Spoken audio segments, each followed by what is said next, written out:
সুপ্রভাত।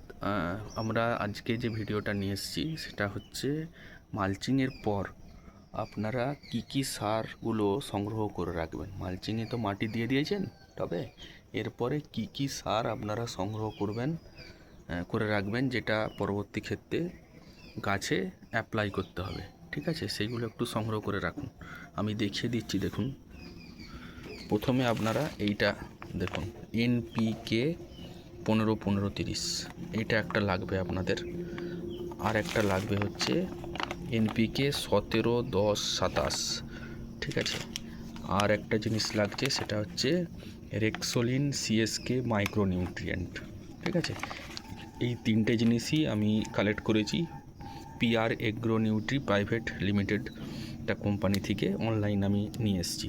ঠিক আছে, তো এইটা প্রথম যেটা বলি, এইটা NPK 15-15-30টা লাগছে আপনাদের যখন দেখছেন শ্যুট ছাড়ছে ডাল থেকে। হ্যাঁ, শ্যুট ছাড়ছে, সেই শ্যুট ছাড়া অবস্থা থেকে আপনারা যখন কুঁড়িটা দেখতে পাচ্ছেন, শ্যুটের ডগায় ছোট্ট মতন মটর দানার বা আরও ছোট কুঁড়ি আসছে, সেই কুঁড়ি দেখা যাওয়ার পর থেকে এটা স্টার্ট করতে হবে।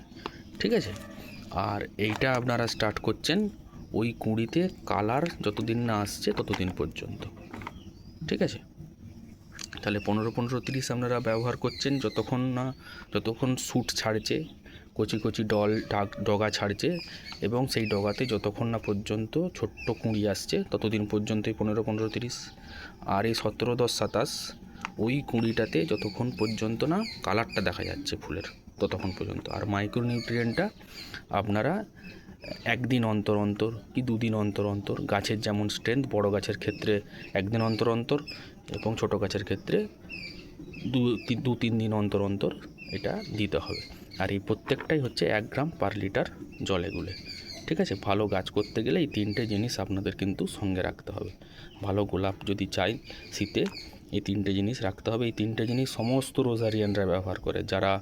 যাদের গাছে দেখেন যে 100 ফুল ফুটে আছে, 200 ফুল ফুটে আছে, তারা প্রত্যেকেই কিন্তু এই তিনটে জিনিস ব্যবহার করে, কেউ বলে না কিন্তু। ঠিক আছে, এই তিনটে জিনিস ব্যবহার করে। তো আপনারাও কালেক্ট করুন। সকলকে ধন্যবাদ। যদি চ্যানেলটা ভালো লাগে, আপনারা অবশ্যই ইনফরমেটিভ মনে হয়, তাহলে অবশ্যই সাবস্ক্রাইব করবেন।